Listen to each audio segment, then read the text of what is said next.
I meet a fair amount of first time founders, and they always ask me, so how do I do it? How did you do it? What are some of the things that I need to look out for as I get started? And it's always hard to give blanket advice for anybody starting out, but I have a couple of things that I typically share with them.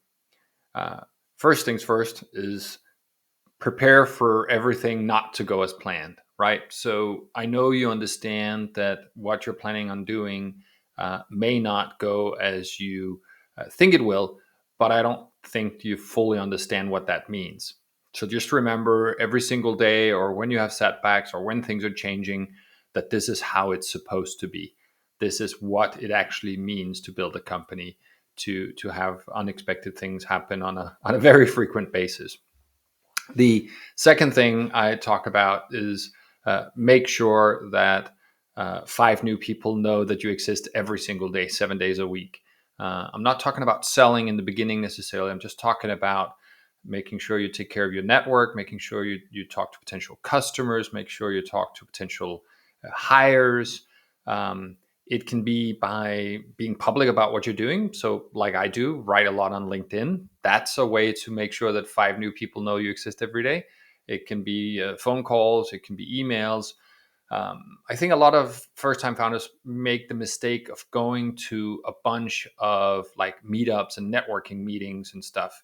Uh, and while those are fun, they're also kind of random in a way, because you don't really control the conversation, or you don't really get your message across, and they're really time consuming.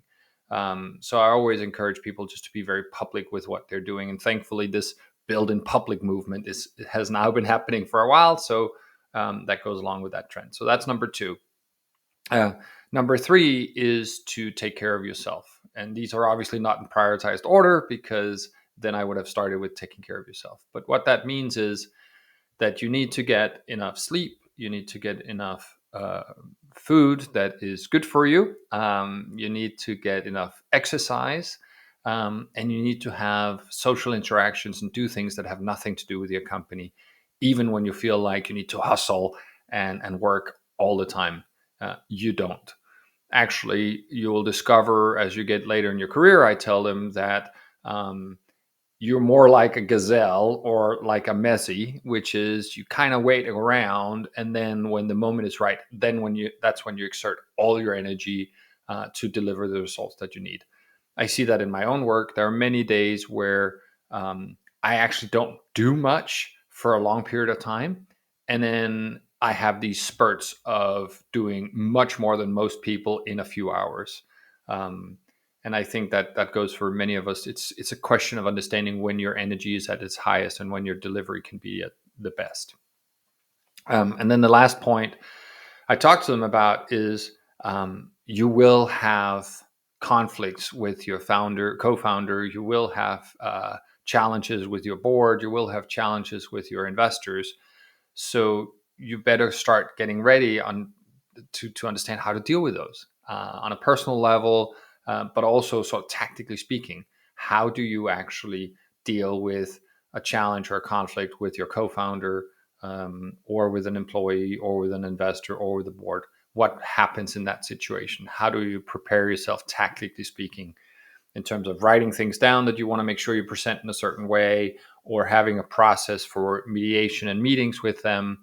Um, but the better prepared you are for these potential challenges and conflicts, the better you'll do.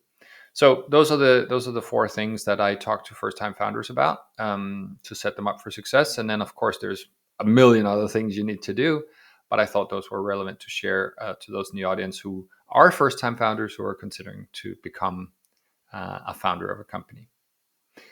If you found this helpful, I would love it if you would let me know in the comments, or in return email, or whichever way that you're seeing this.